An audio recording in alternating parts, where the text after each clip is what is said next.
જેમ આપણે જુદા જુદા પ્રાણીઓને બચાવવા માટે જુદી જુદી પરિયોજના આપણે જોઈએ કે વાઘ પરિયોજના, હાથી પરિયોજના, એ માત્ર ને માત્ર પ્રાણીઓને બચાવવા માટે સરકારે અમલમાં મૂકેલી આ યોજનાઓ છે. શું કામ? કારણ કે દિવસે ને દિવસે આ જે પ્રાણીઓ છે એ પ્રાણીઓની સંખ્યામાં ઉત્તરોત્તર ઘટાડો થતો જોવા મળે છે. આ બધા જ પ્રાણીઓ જો એના પ્રત્યે સરકાર કે આપણે એના પ્રત્યે આપણે ધ્યાન નહીં રાખી તો આગામી વર્ષોમાં આ પ્રાણીઓ આપણે જોવા નહીં મળે. ઘણા બધા પ્રાણીઓ એવા છે એ માત્ર અત્યારે આપણે ટેક્સ્ટ બુકની અંદર જ અને માત્ર પિક્ચરોની અંદર કે ચિત્રની અંદર જોવા મળે છે. લાઈવ નહીં જઈ શકી. તમે કોઈક દી પ્રદ્યુમન પાર્કે જાઓ, કેવા કેવા પ્રાણીઓ જોવા જેવા, મજા આવી જાય. જાઓ જુનાગઢ, જુનાગઢની અંદર તો એવા એવા પક્ષીઓની આમ પ્રજાતિઓ છે ને, તમને એમ જોઈને એમ થઈ જાય કે ના, કારણ કે કુદરતી દેન છે. જો આ લુપ્ત થઈ જશે તો બીજી વખત એ આપણે જોવા નહીં મળે. માત્ર આપણા આવનારી પેઢીને કહેશું આવું હતું, જેમ કે આપણે ડાયનાસોરને કહે છે ને આવો હતો, આપણે જોઈ છે, લાઈવ નથી જોયું. એવી જ રીતના ગેંડા પરિયોજના, એક આપણું વિશિષ્ટ પ્રાણી છે ગેંડો. કેવો આમ અદ્ભુત લાગે, એનું સિંગડું જોવો આમ કેવું આમ કેવું વિચિત્ર પ્રાણી. એને આપણે મારી નાખશું તો આપણે આવનારી પેઢી ખાલી ગેંડો આવો કેવું આમ કેવું લાગે કે હતો ને છે, ઘણો બધો ફેર લાગે. તો આ પ્રાણીઓને બચાવવા માટે સરકારે આપણે યોજના શરૂ કરી છે, ગેંડા પરિયોજના. આ પરિયોજના એક સિંગી ભારતીય ગેંડાના સંરક્ષણ માટે બનાવવામાં આવી છે. એક સિંગી ગેંડો જે ભારતનું એક વિશિષ્ટ પ્રાણી છે. જ્યાં અત્યારે સૌથી વધારે તમારે જવું હોય તો અસમ બાજુ, અસમ બાજુ જાઓ તો એના જંગલોની અંદર સૌથી વધારે આ પ્રાણી જોવા મળે. આપણા ગુજરાતમાં જો આ ન જોવા મળે, બસ ક્યાંક ક્યાંક હોય, પાર્ક હોય ત્યાં જોવા મળે, પણ જે છૂટથી જંગલોમાં રખડતા હોય એવા પ્રાણીઓ આપણા ગુજરાતના જંગલોમાં નથી જોવા મળતા. મોટા ભાગના ગેંડા અસમ રાજ્યમાં જોવા મળે છે. નીચે લીટી કરી નાખજો, મોસ્ટ MCQ પ્રશ્ન અથવા ખરું ખોટું પૂછાઈ શકે કે કયા રાજ્યમાં એક સિંગી ગેંડો જોવા મળે છે? અસમ રાજ્યમાં. ત્યાર પછી આપણું જે પશ્ચિમ બંગાળ છે, એ પશ્ચિમ બંગાળના જે દલદલીય વિસ્તાર છે, આ દલદલીય વિસ્તારની અંદર પણ એક સિંગી ગેંડો જોવા મળે છે.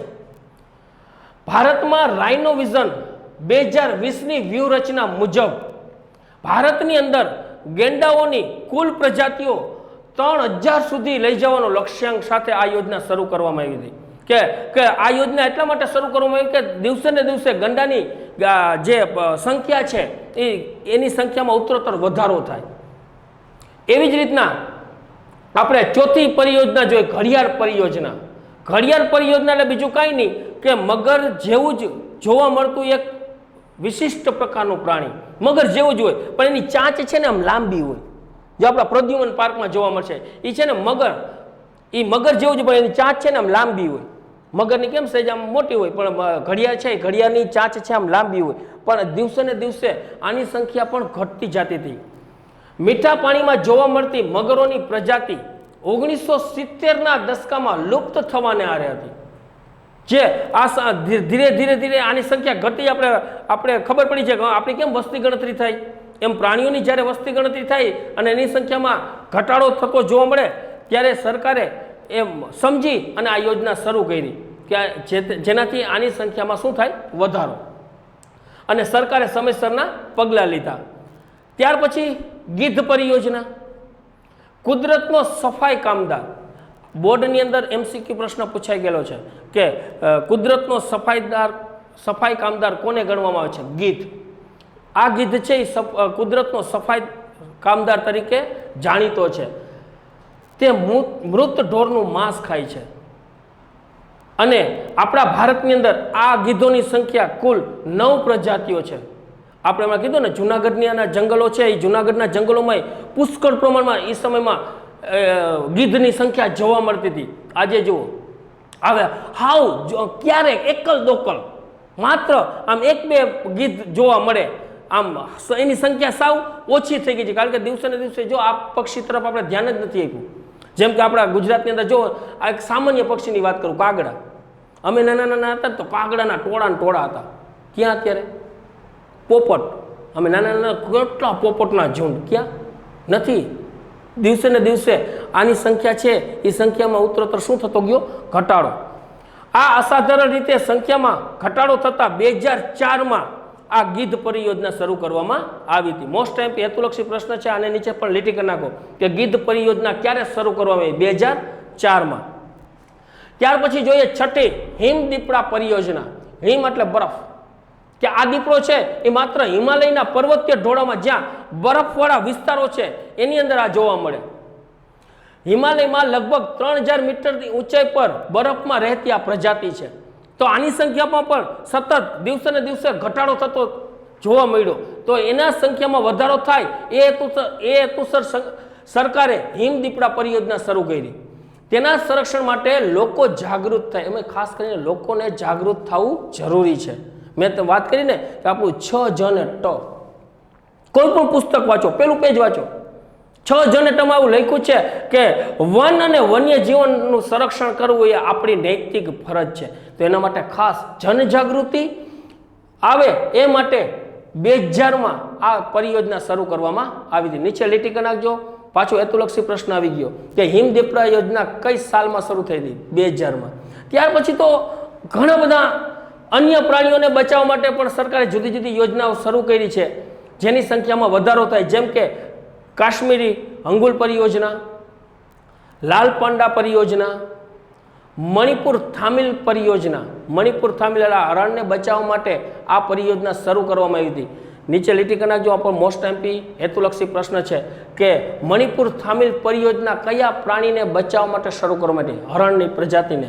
અને ત્યાર પછી ગંગા ડોલ્ફિન પરિયોજના, જે આપણે ગંગાને બ્રહ્મપુત્ર નદીના જે મીઠા પાણીના જળની અંદર જે ગંગાઈ ડોલ્ફિન, આની સંખ્યા જે દિવસે ને દિવસે ઘટતી જાય છે. તો આ બધા જ પ્રાણીઓ છે એ બધા જ પ્રાણીઓને બચાવવા માટે સરકારે જુદી જુદી પરિયોજનાઓ શરૂ કરી હતી.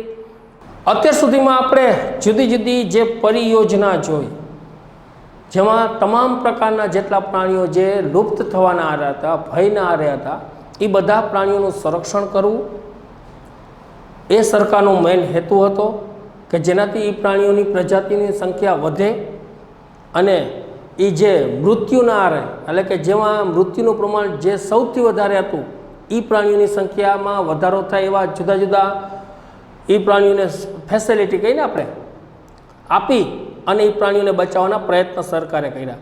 આ સિવાય પણ આપણે જંગલ એટલે કે વન અને પ્રાણીઓને બચાવવા માટે સરકારે જુદા જુદા જે વિસ્તાર છે એ વિસ્તાર અલગ અલગ ઘોષિત કર્યા છે. કે જેમ કે અમુક વિસ્તાર છે અભયારણ્ય છે, અમુક રાષ્ટ્રીય ઉદ્યાન છે, અમુક જૈવ આરક્ષિત ક્ષેત્ર છે. આ બધા વિસ્તારો છે ને, આ બધા વિસ્તારો સરકારે એટલા માટે ઘોષિત કર્યા છે કે જેમાં વન અને વન્ય જીવોનું સંરક્ષણ થઈ શકે, જેની અંદર અમુક કાયદાકીય વસ્તુ દાખલ કરી અને માનવી જેમાં ખલેલ પહોંચાડતો હોય તો એને અટકાવી શકાય, જેમાં સંપૂર્ણપણે કુદરતી જે પ્રાકૃતિક આપણો વિસ્તાર છે એને બચાવી શકાય. આ પ્રશ્ન છે એ બોર્ડની અંદર ત્રણેય બોર્ડમાં પૂછાઈ ગયેલો પ્રશ્ન છે કે રાષ્ટ્રીય ઉદ્યાન, અભયારણ્ય અને જૈવ આરક્ષિત ક્ષેત્રનો તફાવત સમજાવો. 4 ગુણનો પ્રશ્ન. આ આખું પૂછાઈ શકે 4 ગુણમાં. આમે પૂછાઈ શકે કે અભયારણ્ય વિશે માહિતી આપો, તો આટલું જ લખવાનું. રાષ્ટ્રીય ઉદ્યાન વિશે માહિતી આપો, આટલું લખવાનું. કટકાઈ પૂછી શકે. અને આમાંથી ખાસ કરીને નકશામાં પણ ખાસ ફરજિયાત પૂછાય છે કે આમાંથી જેટલા રાષ્ટ્રીય ઉદ્યાન, અભયારણ્ય જેનો હું ઉલ્લેખ કરતો જઈશ કે નકશા માટે પણ તૈયારી કરવાની કે આ વસ્તુ છે એ અહીંયા આવી. નકશામાં પણ પૂછાય છે 1 માર્કમાં. તેમાં જોઈએ અભયારણ્ય કે ભારતની અંદર કુલ 531 અભયારણ્યો આવેલા છે. ભારતમાં કુલ કેટલા અભયારણ્યો આવેલા છે? 531. MCQ પ્રશ્ન છે, નીચે લીટી કરી નાખજો. અને ગુજરાતમાં 23 અભયારણ્યો આવેલા છે. આનો આપણે સમજૂતી મેળવીએ તો અભયારણ્ય કોને કહેવાય? કે જ્યાં ચોક્કસ મર્યાદામાં માનવ પ્રવૃત્તિને અનુમતિ આપવામાં આવે છે, કે જે વિસ્તાર અભયારણ્ય ઘોષિત કર્યો હોય એવા વિસ્તારની અંદર માણસ છે, માનવી છે, એને કાયદાકીય રીતે એની અંદર અનુમતિ એટલે કે હરવા ફરવાની છૂટ આપવામાં આવે છે. કાયદાનું પાલન કરવાનું. એમાં જે નીતિ નિયમો લખ્યા છે બધા જ નીતિ નિયમોનું આપણે પાલન કરી અને પછી જ એ અભયારણ્યની અંદર આપણે પ્રવેશ કરવાનો હોય છે. જેમાં ફોરેસ્ટ એટલે કે જે સત્તાધિકારીઓએ જે નિયમો બન્યા છે બધા જ નિયમોનું આપણે પાલન કરવાનું હોય છે. એટલે ચોક્કસ અનુમતિ સાથે એની અંદર બધી જ વસ્તુની છૂટછાટ આપવામાં આવે છે. જેમાં પાલતુ પશુઓને ચરાવવાની છૂટ આપવામાં આવે છે અને અમુક અંશે અહીંયા આજુબાજુમાં રહેતા માનવ વસવાટોને પણ છૂટ આપવામાં છે રહેવાની, પણ નિયમ સાથે. અમુક તમે જંગલની અંદર જોજો નેસડા બનાવીને રહેતા હોય, કોઈ એક કોમ છે એ કોમ છે એની અંદર નેસડા બનાવી અને રહેતી હોય છે. તો અમુક અભયારણ્યની અંદર અમુક પશુઓ ચરાવવાની અને માનવને રહેવા માટેની છૂટછાટ આપવામાં આવે છે. પણ મેં વાત કરી ને કે અનુમતિ સાથે, નિયમ સાથે, કે એના જે ફોરેસ્ટના કે જંગલ ખાતાના જે નિયમો છે એ નિયમોનું એની અંદર પાલન કરવાનું હોય છે. રાજ્ય સરકાર દ્વારા કોઈ વિશેષ પ્રજાતિના પ્રાણીઓના સંરક્ષણ માટે અભયારણ્યની રચના કરવામાં આવે છે. જેમ કે કોઈ પણ એક પાલતુ નહીં પણ કોઈ પણ પ્રાણી હોય, વિશેષ પ્રાણી જેની પ્રજાતિ છે એ ઓછી થતી જતી હોય, એની સંખ્યા છે ઘટતી જતી હોય, તો એના સંરક્ષણ માટે આ અભયારણ્યની રચના કરવામાં છે, જેની અંદર એનું શું થઈ શકે? સંરક્ષણ થઈ શકે. આપણા ભારતની અંદર ઘણા બધા અભયારણ્યો આવેલા છે જુદા જુદા રાજ્યની અંદર, જેમ કે પેરિયાર, ચંદ્રપ્રભા, એતુરનાગરમ, આ બધા આપણા અભયારણ્યો છે. જ્યાં પેરિયાર કેરળમાં આવેલું છે, જ્યાં નકશાની અંદર પૂછાય છે કે પેરિયાર અભયારણ્ય દર્શાવો, કેરળમાં દર્શાવવાનું. ચંદ્રપ્રભા ઉત્તર પ્રદેશ, એતુરનાગરમ તેલંગાણા. આ ત્રણેય અભયારણ્ય છે એ ત્રણેય અભયારણ્ય છે એ આપણે નકશાની અંદર દર્શાવવાનો ઉલ્લેખ થાય તો એ નકશાની અંદર પેરિયાર, ચંદ્રપ્રભા, એતુરનાગરમ, કેરળ, ઉત્તર પ્રદેશ, તેલંગાણા એની અંદર દર્શાવવાનું થાય તો 1 માર્કનો પ્રશ્ન અહીંયા પણ પૂછાય. આ સિવાયના ઘણા બધા અભયારણ્યો છે, જેમ કે દગીપે ચંદ્રમા, દ એટલે દચી ગામ, ગી એટલે ગીર. જો ગીર છે એ રાષ્ટ્રીય ઉદ્યાન છે ને અભયારણ્ય છે. ગી એટલે ગીર, દગી, પે એટલે પેરિયાર, દગી પે ચંદ્ર એટલે ચંદ્રપ્રભા, મા એટલે માનસ, દગી પે ચંદ્ર મ એટલે મધુમલાઈ. આ છે ને આપણા ભારતના અભયારણ્યો છે, જેની જે 2 માર્ક અથવા 3 માર્કની અંદર પૂછાઈ શકે. તેવી જ રીતે આપણે રાષ્ટ્રીય ઉદ્યાનની વાત કરીએ. રાષ્ટ્રીય ઉદ્યાન છે એ પણ એક સંરક્ષિત વિસ્તાર જ છે, જેમાં પણ વન અને વન્ય પ્રાણીઓનું ત્યાં શું કરવામાં આવે છે? સંરક્ષણ કરવામાં આવે છે. જેમ કે ભારતની અંદર જોઈ તો કુલ 103 રાષ્ટ્રીય ઉદ્યાનો આવેલા છે.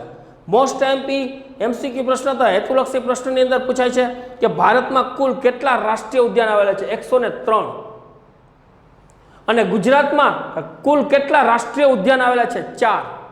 મોસ્ટ એમપી આ પણ પ્રશ્ન છે, જેની નીચે લીટી કરી નાખજો કે ગુજરાતમાં કુલ કેટલા રાષ્ટ્રીય ઉદ્યાન આવેલા છે? 4. અભયારણ્યની તુલનામાં વધુ સંરક્ષિત વિસ્તાર છે. અહીંયા છૂટછાટ હતી. અહીંયા શું હતી? છૂટછાટ, કે તમારે અનુમતિ સાથે પશુઓ ચરાવવાની ને રહેવાની છૂટ આપવામાં આવી હતી અનુમતિ સાથે, પણ અહીં તો બધો પ્રતિબંધિત વિસ્તાર છે. રાષ્ટ્રીય ઉદ્યાન એટલે ફરજ સિવાય કોઈ પણ માનવીને એની અંદર પ્રવેશ કરવા અંગે કે સંપૂર્ણ ગતિવિધિ ઉપર સંપૂર્ણ પ્રતિબંધ હોય એવો વિસ્તાર રાષ્ટ્રીય ઉદ્યાન. અભયારણ્યની તુલનામાં વધુ સંરક્ષિત વિસ્તાર છે. 1 થી વધારે પારિસ્થિતિક તંત્ર સમાવિષ્ટ હોય છે. 1 થી વધારે, જ્યાં બધી જ વસ્તુ હોય, એમાં જળચર જીવો હોય, પ્રાણીઓ હોય, વનસ્પતિઓ હોય, વૃક્ષો હોય, આ બધાનું અહીંયા સંરક્ષણ કરવામાં આવે છે. જ્યાં માનવીય પ્રવૃત્તિ અને પશુ ચરાવવા ઉપર પ્રતિબંધ હોય છે, જેમાં આમાં કેમ કે કાયદાકીય રીતે અને અમુક નિયમો સાથે અનુમતિ સાથે અભયારણ્યની અંદર પ્રવેશ કરવાની છૂટ હોય, પણ રાષ્ટ્રીય ઉદ્યાન હોય ને એની અંદર પ્રતિબંધ હોય. આપણું ગીર રાષ્ટ્રીય ઉદ્યાન છે ને એ અભયારણ્ય છે ને રાષ્ટ્રીય ઉદ્યાન છે. જો અમુક વિસ્તાર સુધી આપણે જવા દેશે, પણ અમુક જ્યારે એ રાષ્ટ્રીય ઉદ્યાન શરૂ થઈ જાય એટલે એના પછી આપણે ત્યાં પ્રવેશ કરવાની મનાઈ હોય છે, જેમાં કદાચ તમે ચોરી છુપેથી પ્રવેશ કરો તો તમે દંડને પાત્ર બનો. અને એમાંય એના બહુ કડક નિયમ હોય કે તમે રાષ્ટ્રીય ઉદ્યાન કે અભયારણ્યની અંદર પ્રવેશ કરો ને તો તમે વાહન લઈને પ્રવેશ કરતો એના નિયમ હોય, તમારે હોર્ન નહીં વગાડવાનું. તમે વૃક્ષ કાપતા જોઈ જાય ને તો તમને કડક દંડ અથવા સજા થઈ શકે. કોઈ પ્રાણીઓને મારવાની તો છૂટ, તમે ઝાડવાની ડાળથી પણ તોડી ના શકો, એટલો નિયમ હોય અહીંયા. સંપૂર્ણ પ્રતિબંધ, માત્ર તમે અંદર ફરવા જઈ શકો, હરવા ફરવા, પણ રાષ્ટ્રીય ઉદ્યાનમાં તો પ્રવેશ બંધ છે. માત્ર અભયારણ્યની વાત કરું છું. રાષ્ટ્રીય ઉદ્યાનમાં તો સંપૂર્ણપણે બધું જ પ્રતિબંધ, કારણ કે માત્ર ને માત્ર વૃક્ષો અને વન્ય પ્રાણીઓને કુદરતના આધારે છોડી દેવામાં આવે છે. એમાં કોઈ પણ જાતની માનવીય દખલગીરી પ્રવેશ કરવાની સંપૂર્ણપણે મનાય. એક વિશિષ્ટ પ્રજાતિ પર કેન્દ્રિત નથી. કોઈ એક જ પ્રાણી માટે અભયારણ્યમાં કેમ હતું, આની જેમ કોઈ એક વિશિષ્ટ પ્રજાતિ માટે કેન્દ્રિત નથી. એમાં તો સંપૂર્ણપણે વૃક્ષો હોય, આયુર્વેદિક છોડવા હોય અથવા પશુ પક્ષીઓ હોય, બધા માટે એનું અહીંયા શું કરવામાં આવે છે, સંરક્ષણ કરવામાં આવે છે. રાષ્ટ્રીય ઉદ્યાન છે એ રાષ્ટ્રીય ઉદ્યાન રાજ્ય સરકાર અને કેન્દ્ર સરકારના સંકલનથી થાય છે, બેયના સંકલનથી, જેમાં રાષ્ટ્રીય સરકારની એટલે કે રાજ્ય સરકારની અને કેન્દ્ર સરકારની બેયની ભૂમિકા હોય. બેયના સંકલનથી આ રાષ્ટ્રીય ઉદ્યાન છે એના નિયમો બનાવવામાં આવે છે. અને બેયના ગ્રાન્ટમાંથી અમુક ગ્રાન્ટ છે સરકાર, કેન્દ્ર સરકાર પણ આપતી હોય, અમુક ગ્રાન્ટ રાજ્ય સરકાર પણ આપતી હોય. એના નિભાવથી આનું સંચાલન થતું હોય રાષ્ટ્રીય ઉદ્યાનનું. અને બેયના સંકલનથી આની અંદર જેટલા વસતા પ્રાણીઓ છે, જેટલા વૃક્ષો છે, એનું બધાનું સંરક્ષણ કરવામાં આવે છે. ભારતની અંદર ઘણા બધા રાષ્ટ્રીય ઉદ્યાન, જે મહત્વના રાષ્ટ્રીય ઉદ્યાન છે, જેમ કે કાજીરંગા, કોર્બેટ, વેળાવદર, ગીર, દચ્ચીગામ, આ બધા ભારતના મહત્વના રાષ્ટ્રીય ઉદ્યાન છે, જે નકશાની અંદર પણ દર્શાવવાના થાય. એમાં ઘણી વખત આપણે કાજીરંગા તો સૌથી વધારે પૂછાઈ ગયેલો પ્રશ્ન છે નકશામાં, અને દચ્ચીગામ પણ પ્રશ્ન પૂછાઈ ગયેલો છે, જે આપણું રાષ્ટ્રીય ઉદ્યાન છે. એ સિવાય પણ ભારતની અંદર ઘણા બધા રાષ્ટ્રીય ઉદ્યાનો આવેલા છે અલગ અલગ રાજ્યની, જેમ કે અક્કા મક્કા ગુગી ઉકોરારકંબા. આપણા રાષ્ટ્રીય ઉદ્યાન બોલ્યો. અક્કા અસમનું કાજીરંગા, મક્કા મધ્યપ્રદેશનું કાન્હા, અક્કા મક્કા ગુગી ગુજરાતનું Gir, Akka Mecca ગુગી ઉકો ઉત્તરાંચલનું Corbett, rar રાજસ્થાનનું Ranthambore, rar કંબા કર્ણાટકનું Bandipur. આ સિવાય ભારતની અંદર આવેલા રાષ્ટ્રીય ઉદ્યાનો છે. એવી જ રીતના વાત કરીએ તો રાષ્ટ્રીય ઉદ્યાન અને અભયારણ્યની જેમ જ એક બીજો સંરક્ષિત વિસ્તાર છે, જેને આપણે કહીએ છીએ જૈવ આરક્ષિત ક્ષેત્ર, જ્યાં પણ વન અને વન્ય પ્રાણીઓ સાથે સાથે માનવીઓનું પણ જ્યાં એને સંસ્કૃતિનું પણ સંરક્ષણ કરવામાં આવે છે એવો વિસ્તાર, એટલે કે જૈવ આરક્ષિત ક્ષેત્ર. ભારતમાં કુલ 18 જૈવ આરક્ષિત ક્ષેત્ર આવેલા છે. કુલ 18. નીચે લીટી કરી નાખજો. મોસ્ટ એમપી હેતુલક્ષી પ્રશ્ન છે કે ભારતમાં કુલ કેટલા આરક્ષિત વિસ્તાર આવેલા છે? 18. અને ગુજરાતમાં 1 જૈવ આરક્ષિત ક્ષેત્ર ગુજરાતમાં કેટલા છે? 1. જેની રચના આંતરરાષ્ટ્રીય માપદંડ અનુસાર કરવામાં આવે છે. જેની રચના એનો વિસ્તાર છે એનો વિસ્તાર છે આપણી જે સંસ્થા છે આંતરરાષ્ટ્રીય માપદંડ અનુસાર, એટલે કે જે આપણું વન અને વન્યજીવોનું જે આખું ડેટા તૈયાર કરે છે એ આખું એનો માપદંડ અનુસાર આ વિસ્તારની રચના કરવામાં આવે છે. જે તે ક્ષેત્રની પ્રાકૃતિક અને સાંસ્કૃતિક વિવિધતાનું પણ રક્ષણ કરે છે. એવું નથી અહીંયા વન અને વન્યજીવનનું જ માત્ર રક્ષણ કરવામાં આવે છે, પણ જ્યાં એ વિસ્તારની અંદર જ્યાં એના સ્થાનિક માણસો રહે છે, એ સ્થાનિક માણસોની જે સંસ્કૃતિ છે એ સંસ્કૃતિનું પણ અહીંયા શું કરવામાં આવે છે? એનું સંરક્ષણ કરવામાં આવે છે. વનસ્પતિ, જીવજંતુઓ, જમીન ઉપરાંત વસતા માનવ સમુદાયની જીવનશૈલીનું પણ અહીંયા સંરક્ષણ કરવામાં આવે છે. જૈવ આરક્ષિત ક્ષેત્રની અંદર આ તમામ વસ્તુઓનું જ્યાં શું કરવામાં આવે છે? સંરક્ષણ કરવામાં આવે છે. જેમ કે અભયારણ્ય અને રાષ્ટ્રીય ઉદ્યાનની વાત કરીએ તો અભયારણ્ય અને રાષ્ટ્રીય ઉદ્યાનમાં માત્ર ને માત્ર શું હતું કે જંગલોના વૃક્ષો અને વન્ય પ્રાણીઓનું જ સંરક્ષણ કરવામાં આવતું, પણ અહીંયા તો સાથે સાથે પછી પશુ પક્ષીઓ અને વૃક્ષો સિવાય પણ એની જમીન એમાં અહીંયા વસતા જે માણસો છે એની જીવનશૈલીનું પણ અહીંયા શું કરવામાં આવે છે? સંરક્ષણ. જૈવ વિવિધ્ય બાબતે સંશોધન અને પ્રશિક્ષણ માટેની સવલત પૂરી પાડવામાં છે. જૈવ આરક્ષિત વિસ્તાર હોય, જૈવ આરક્ષિત ક્ષેત્ર, જ્યાં પ્રશિક્ષણ પણ આપવામાં છે, વિદ્યાર્થીઓને આમ શું કહેવાય લાઈવ શિક્ષણ પણ આપવામાં આવે છે, જેનો બહારની માનવીય પ્રવૃત્તિ પર પ્રતિબંધ હોય છે. સરેરાશ વિસ્તાર, આ જૈવ આરક્ષિત ક્ષેત્ર છે એનો સરેરાશ આખો વિસ્તાર 5000 ચોરસ કિલોમીટર કરતાં પણ વધારે હોય છે. આપણા ભારતની અંદર ઘણા બધા જૈવ આરક્ષિત ક્ષેત્રો આવેલા છે, જેમ કે નીલગિરી, મન્નારની ખાડી, ગ્રેટ નિકોબાર, સુંદરવન, પંચમઢી, આ બધા જ આપણા ભારતની અંદર આવેલા જૈવ આરક્ષિત ક્ષેત્રો છે. એ સિવાય ભારતની અંદર ઘણા બધા જૈવ આરક્ષિત ક્ષેત્રો છે, જેમ કે નીલનંદા સુંદર પંચસી ગ્રેટ, નીલ એટલે નીલગિરી, નીલ નંદા એટલે નંદાદેવી, નીલનંદા સુંદર સુંદરવન, નીલનંદા સુંદર પંચમઢી, પંચસી સિમલીપાલ, પંચસી ગ્રેટ એટલે કે ધ ગ્રેટ આંદામાન નિકોબાર ટાપુ. આ બધા જ વિસ્તારો છે એ આપણા જૈવ આરક્ષિત ક્ષેત્ર છે.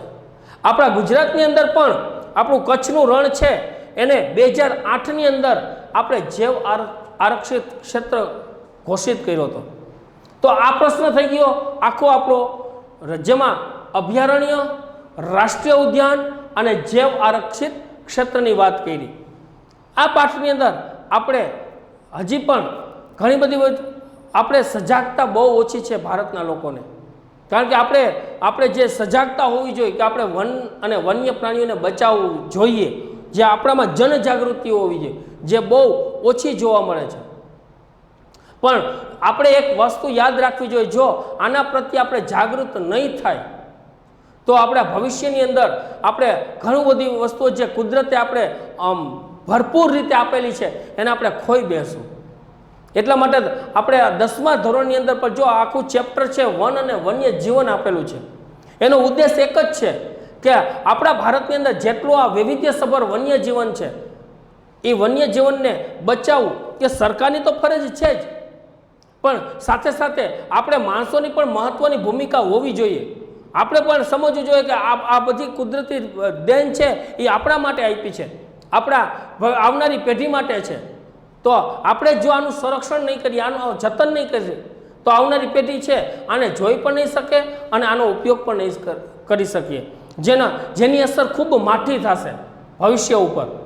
એટલા માટે જો આપણી સરકાર છે, આપણી સરકારે ઘણો બધા ખર્ચાઓ કરે છે, ઘણી બધી યોજનાઓ બહાર પાડે છે, ઘણા બધા કાયદાઓ, ઘણી બધી સવલતો પૂરી પાડે છે, માત્ર ને માત્ર કરોડો રૂપિયા છે એ અભયારણ્ય, રાષ્ટ્રીય ઉદ્યાન અને જૈવ આરક્ષિત ક્ષેત્ર પાછળ સરકાર છે એ ખર્ચા કરે છે. માત્ર ને માત્ર કારણ એક જ છે કે આ સંપત્તિ છે, આ સંપત્તિનું આપણે સંરક્ષણ કરવું અને આના ઉપયોગ થકી આપણે વિકાસ કરવાનો. વિકાસ ભલે કરીએ પણ સાથે સાથે એનું સંરક્ષણ થવું જ જોઈએ.